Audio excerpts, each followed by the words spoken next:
everybody gets the fact that there's a strong business case to have what I call gender balanced leadership, to have more women in leadership executive roles. I mean, when you look at just the bottom line, women enhance return on sales, return on EBITDA, return on investments. And I think part of it is, as an organization, we need to ensure that there is a very strong, credible, and relevant business case for a workforce to the 21st century.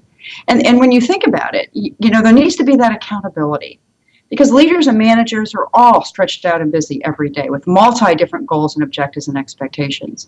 And so understanding the with them in terms of why women, why? Because organizations can thrive, because 80% of the consumer buying base are women. 20 trillion of the global economy are women. Women and Hispanics will be 80% of our U.S. workforce within 5 years.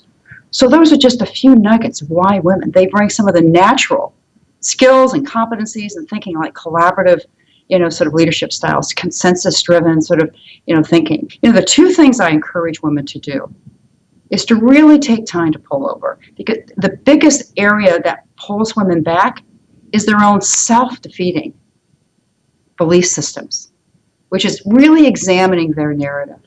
And that narrative sometimes could be their own worst critic. No, I'm not ready. I'll fail if I take this next job and I'm not 100% qualified.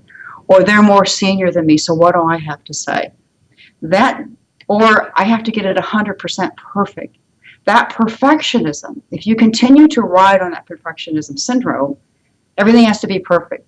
And all the PowerPoints have to be just right. I have to answer everything 100% correctly. That perfectionism mindset will always hold you back, and you will always self-doubt yourself. And one of the biggest areas that perfectionism really impacts is our own self-confidence.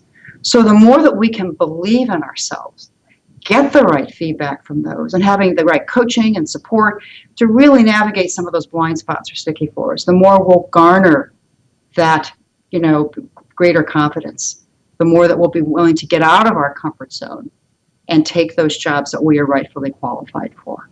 So that self-confidence is really getting out there, and it's in believing in that growth mindset to take on new experiences, take those stretch assignments. When people are reaching out to you and wanting to provide advice for you, embrace that. Consider that a gift, and build those strong relationships and ties for people who can see and have a greater vision of you sometimes than you have of yourself.